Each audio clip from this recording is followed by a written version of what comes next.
Well, welcome everybody. Welcome you guys. Before we begin talking about what we've just seen, I kind of want to go back to like 15 years ago when Spartacus first began, and when you guys think back at that initial first run of shows, what do you think of? What do you remember most from the shows when it first began? Oh, it was insane. It was one big experiment. We didn't know if it was going to work.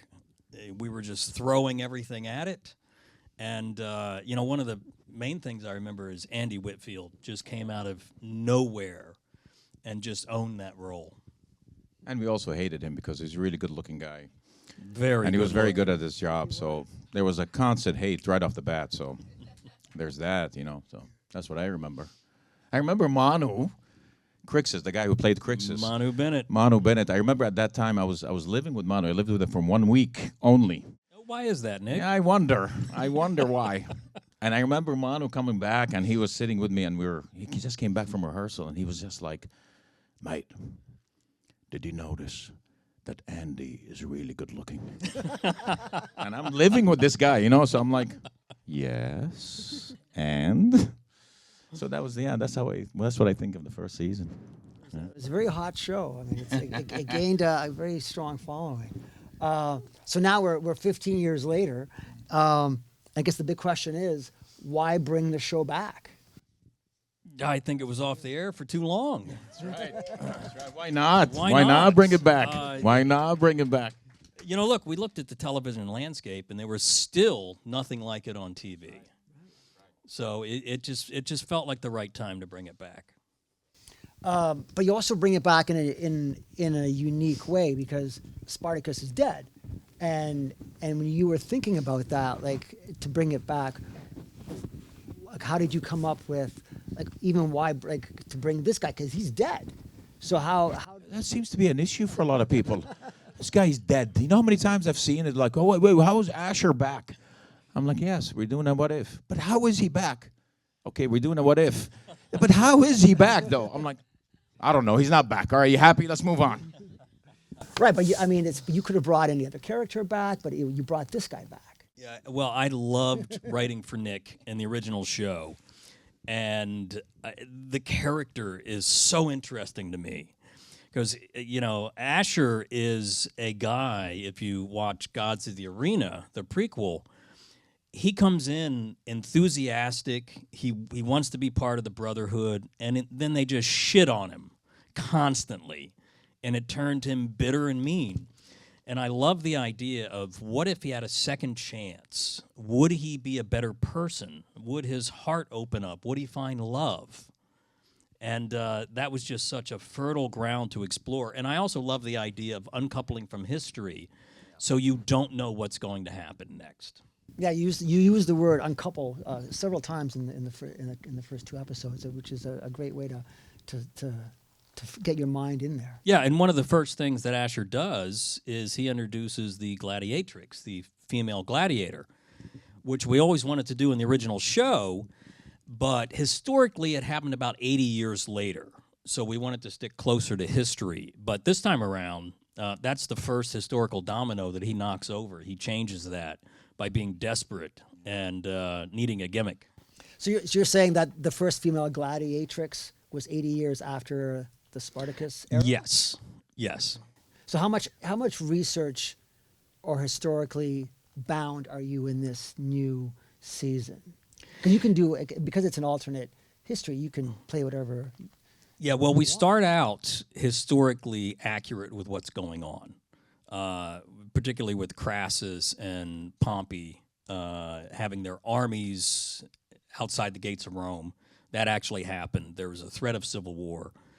So all of that backdrop is actually historically accurate. And then dropping Ashur into it, you'll see as the season progresses how he changes everything. That's fantastic. Nick, what was it like when Steven first called you up and said, I'm bringing Ashur back, or how? Tell me how that went. I mean, I feel I've said this story so many times, but I'm happy to say it again. I was in France when that happened, and it was August 11, 2022. I was in France, and the phone. He sent me a text, and he was saying, he was like, Nick, I have a juicy nugget I want to share with you. You know, and then I was like, can you talk? And I was like, yeah, sure. And then when I answered the phone, I don't know what it was. It was something in the air or a connection or some sort, because I'm like, I wonder if he wants to talk about the House of Ashur. And mind you, that's 13 years later. So I don't know what was going on. I picked up the phone and he was like, Nick, what are you doing for the next 5 to 6 years? Which is, with Steven, I'm like, yeah, I am here. And then he said, I'm thinking of reviving the House of Ashur. I'm thinking of doing, Spartacus, bringing Spartacus back and featuring you. So it was a no-brainer. This is one of these unique shows that absolutely, yes, as actors, it's not often that we get, roles that we can sink our teeth into. So to get that opportunity again, to bring the character back and add more layers to it, it's just absolutely a dream come true.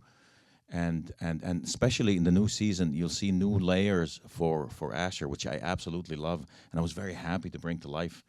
So the short answer is hell yes. I was very excited to come back to this job, and I will continue to do so. Yeah. Thank you very much. Thank you very much. Thank you. In the original series, just to stay on track on that, you were obviously a bad guy. That's not true. He was deeply misunderstood. Absolutely. That's what I always say, but you can think whatever you want. Okay. I don't think he was a bad guy. But here, you're being asked, or the audience is being asked to completely root for you.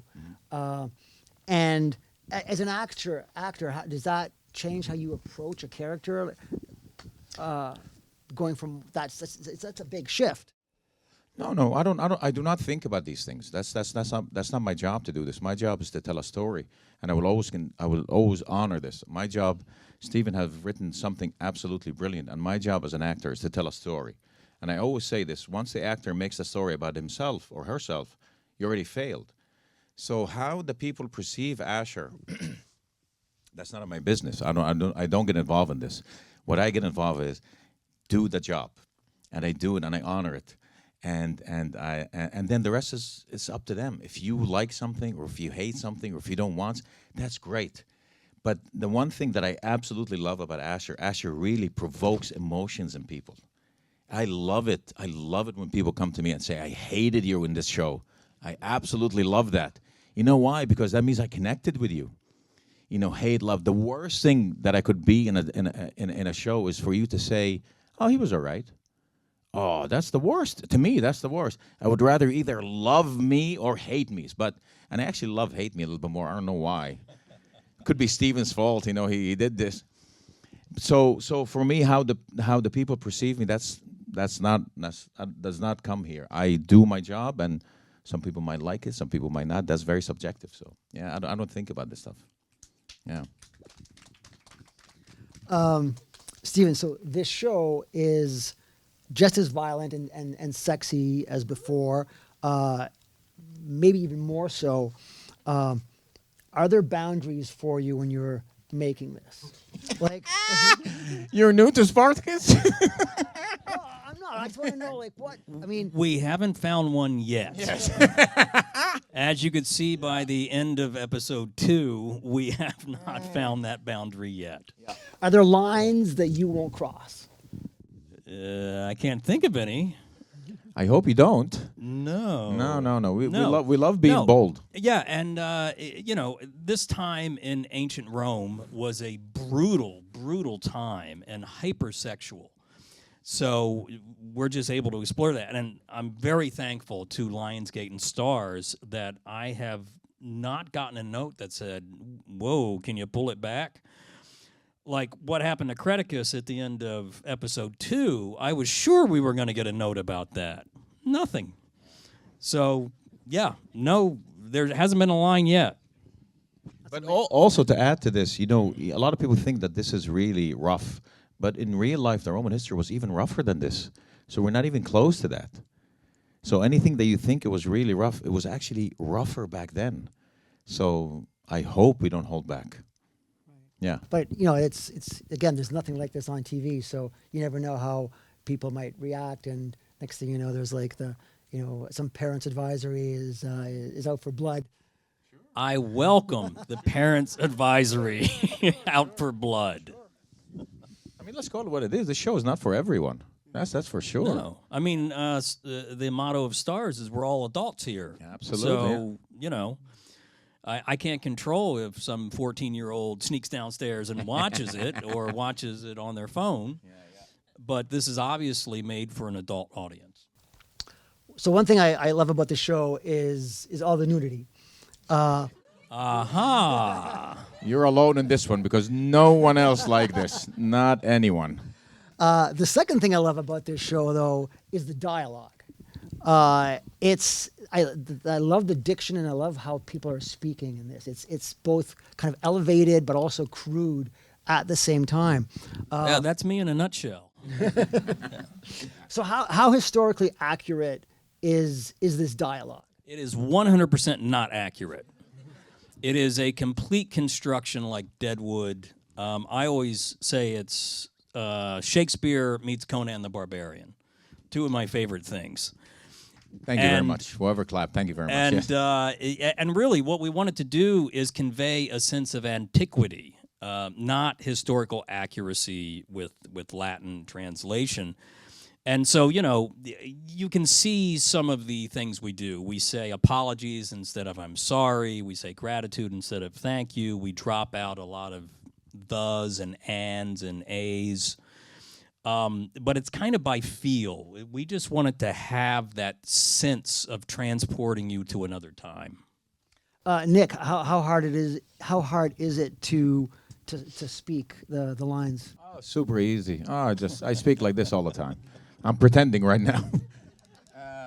It's extremely hard, man. Extremely hard. And not just for the language, which is hard on its own, but also the dialogue that Stephen writes is because it's such a demanding writing that you have to be fully involved. It demands a lot of you. And as an actor, I absolutely love that. I love to be completely immersed in a character. When I was prepping for Spartacus, before I got the scripts, I was trying to think, because I always say the best way I think of Spartacus is thinking backwards. So I'm like, what's the closest thing for me to think backwards? That would be Shakespeare, because I hate Shakespeare. I was like, all right, let me work on this. So I started working on Shakespeare a lot just to get my mind around that language. But even with that, it's still tough. I think I didn't quite dropped in until episode 3. After episode 3, I felt like, okay, I got a handle of this. There are a lot of times where you feel like, what is this? Is this C or is it K? What am I saying? So there's a lot of that, but the writing's so good, you kind of understand where it's going. So it makes it a little bit easier. So yeah. Stephen, I mean, you write that dialogue. How do you approach it from out of your brain? You just take out all the X out all the thes. Oh, I have a brilliant writer's room, so we spend a lot of time in the room just obsessing over one sentence to make sure we get it right. And really, again, it's kind of a feel thing, because it's not like we eliminate all the thes and all the ands. It's a case-by-case situation to just see if by ear it sounds correct. And I know with Nick, we always talked about in the original series, Nick, you told me once, watching John Hannah play Bodiotis and all of his long speeches and how gruesome that was to learn. And then, of course, you have all the long speeches now. I was like, oh, John had it easy. I was like, oh, shit. Yeah, he had the speeches. He didn't have to fight. Yeah, the speeches, the fight, and everything. I'm like, be careful what to say in front of Stephen. Yeah.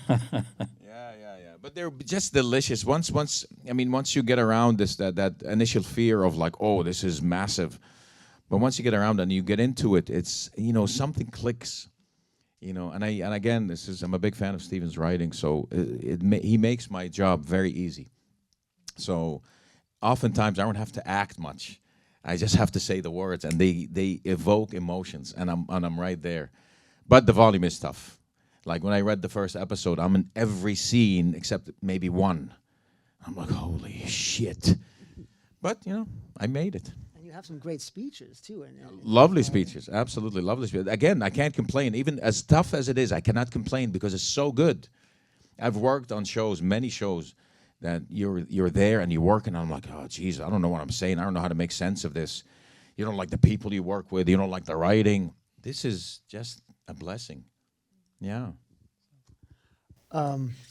Going back to the nudity for a section, for a second. For a section. For a Okay. second. Now we've in the last several years we've seen the rise of intimacy coordinators, which weren't really around when you guys first made the initial series. So has that changed your philosophy or approach on when you do these scenes? I don't even want to call them intimate scenes because episode 2 isn't really not an intimate scene at all. But Yeah, look, it's another tool, and I welcome a safety net for the actors, so everybody feels comfortable and taken care of.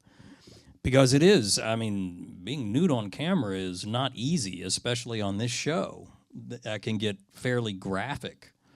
So, the introduction of intimacy coordinators, I think, was a great addition. Yeah, but also, it depends where you come from. I come from a theater world where this was already, we didn't have intimacy coordinator. We would just talk about it, like what are you okay with, what are you not okay with, and be absolutely blunt about it. But now bringing that in, that's great for the new generation. That's awesome. But also going about being nude after a while with Spartacus, it becomes easy. I seen you naked. Okay, then you get over that. You're like, all right, so you're just naked. Okay, moving on. It becomes just another scene. right, not everybody is for intimacy coordinators. So just wanted to see how that affects your shooting. I think it's good to have. It's good to have. But a lot of I've worked with people that they got it. So it becomes quick. Like, oh, you good? Yeah, you good? All right, we're good. We're moving on. But it's good to have it in case something happens. Sure. Yeah. Sure. You, at least in these 2 episodes, the first episode, you do have one fight scene. Are you less physical in this season than the previous series, or? Not at all. Not at all. This was just a tickle. This was just a tease. Yeah, there's much more coming in. I think I was telling you earlier, there's an episode 4, there's a beautiful fight scene in the streets. It's kind of like a Bourne Identities fight with me and Chorus. We take on a bunch of people.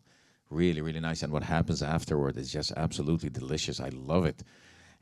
There was a scene, we always, come with me if you want to live. I don't know if anybody watched Terminator. Come with me if you want to live. That's the kind of feel about it, which is really nice. There is that, and then there is the massive fight in episode 10. I wish I can tell you about it. It took us 3 days to film it. It took us 3 days to film that scene, but it's going to shock you. I bet you by episode 10, you're going to be like, did they just do this? It's so good. So, yeah, there's a lot of fights coming in, and I love it. And I'm a very physical guy, so I love it. Stephen, I'm sure this show to recreate ancient Roman times is probably not cheap.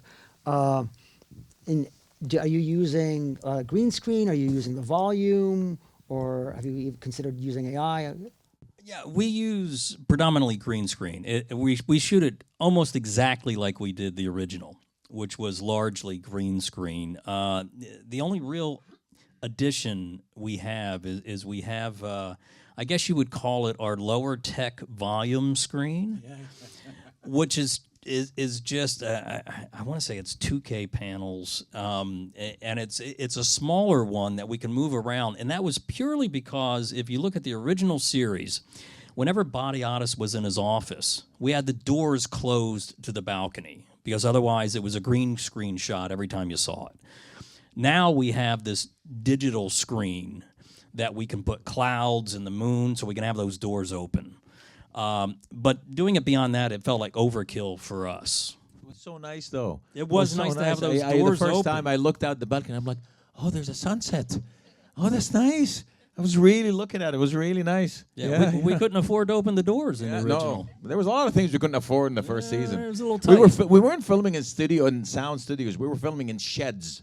We were freezing our ass off, and we barely clothed, and we were supposed to be like, oh, this is hot. We want the rain, and we were freezing. There were a couple of scenes when the rain actually came in. Fucking Rick Jacobson, I still remember.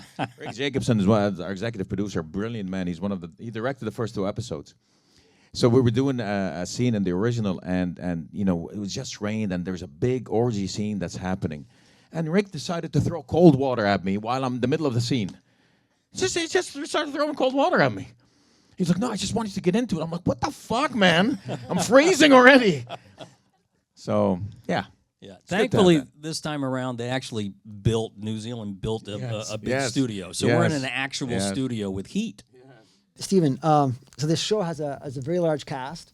What can you tell us about some of the new characters that you have created and we'll see, further on in this episode? I mean, I guess Julius Caesar is coming, right? Julius Caesar and his awful, horrible wife, Cornelia, who puts the screws to Ashur in some very uncomfortable ways. Those are the two big ones that are coming in later. But we wanted to really fill out the cast. We obviously we have the first gladiatrix, Tanika Davis, playing Achillia, and we were very fortunate enough to get Graham McTavish as chorus. And with Graham McTavish and Claudia Black as Kasudia, it was one of those rare things. I actually wrote these roles for these specific actors, and you never get the actual actor, but the stars aligned, and we got both of them. And I think the show is just much better for it. Yeah, and you've seen a couple of people here also in episode 1 and 2. Andrew McFarlane, one of my favorite people. He Phenomenal. Plays plays Gabinius. I absolutely love this man. He was really great. India Shaw Smith plays the daughter. She plays Viridia. She's great. Jamaica, Ivana. We have I don't know, Arlo. Does Arlo show up in the early ones? Yeah, he pops up. You see him. Yeah. But there is some really good actors that we have coming up. Because I always say, yes, it's called the House of Ashur, but it's not just about Ashur. It's just like with Spartacus. It was called Spartacus, but what made it successful, it was everybody else too. And you're going to see some really good characters. Yeah. What I love about the first episode is you sort of build up this guy who you think is going to be somewhat of a hero. Yeah. He even has the big hero speech, Yeah. and then he's cut down, right in the arena. And I love how the show kind of pulls the rug out of that. So, Yeah, that's exactly what we wanted to set up, is thinking that this is going to be the new Spartacus, and then the brothers Ferox just straight up murder him. Yeah, Brother First. That's another, those three bunch, they were amazing to work with. Lee and the other guys that were so fantastic to work with. They were a lot of fun. They really they commanded something on screen, and they just cracked me up while I was filming. They did some stuff while I was filming that they are devils, three devils. They really are. There was one scene. I'm doing it. I don't think it's that. I think it's episode 4 or something. I'm in the market. I'm talking to Proculus, I think, and Proculus is just giving me the shit, and I'm going back and forth with him, and the three of them are just sitting there, and they have no dialogue, and they just kept on looking at me and doing this. I'm like, I'm looking at I'm like, what the fuck? And he's like, you want us to stop? I'm like, no, that's great. But they would do stuff like this all the time. It was amazing. I loved working with those guys. Yeah. You'll see more of them. They're really fantastic. They're fantastic. the sad thing is you have all these great characters, but you don't know how far they're going to last and how much attached you should get to them. Yeah, never get too attached to anybody. A lot of people get the Varro treatment. Oh yeah. Unfortunately, yeah. As soon as I saw father and son, I'm like, ooh, that's not going to end very well.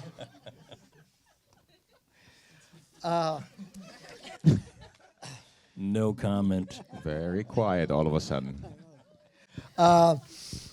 Nick, what was your favorite? Without giving away too much detail, I guess. What was your favorite fight scene to do in this first season? It's the one in episode 4. Okay. Wow. 4, 10. There's some good ones. Yeah, there's really good ones. The 1 and 3 with Achillia is really good. Yeah. Oh, shit, I almost forgot about that. Wait, so you fight Achillia? You heard nothing. You heard nothing. If I have to pick, there's one, and something about 4. Yeah, 4 is something special. There's something about 4 is we fight in the streets Yeah, it's kind of like I was saying earlier. It was kind of like a Bourne ultimatum. We were, I take on like 5 guys, and Chorus takes on five guys, and we're fighting like in small quarters, and we're using everything. That was really brilliant. But I'm fighting for a reason, and that's something it's very new for Ashur in this season. You see a bit of his vulnerability. You see a bit of his heart, which is something that Stephen again nailed it.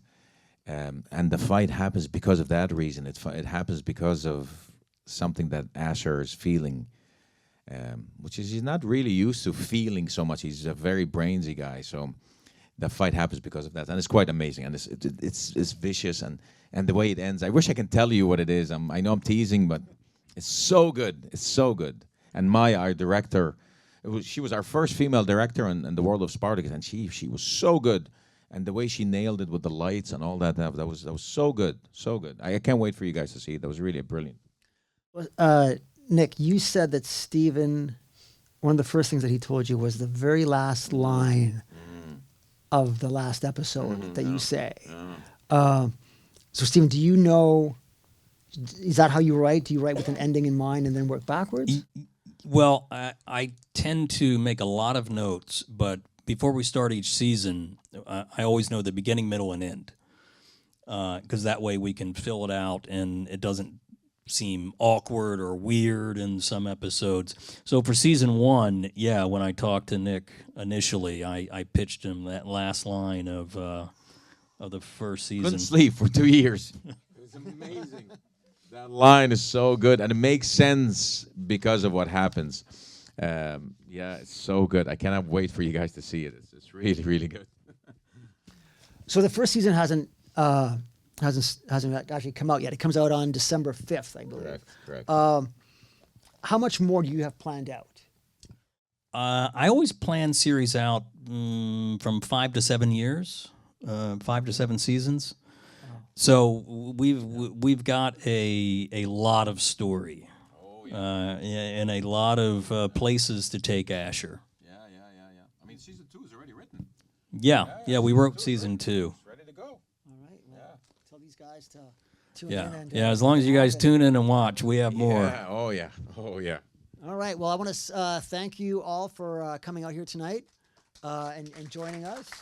Thank you so much, guys. Thank you guys. Thank you for coming. Thank you.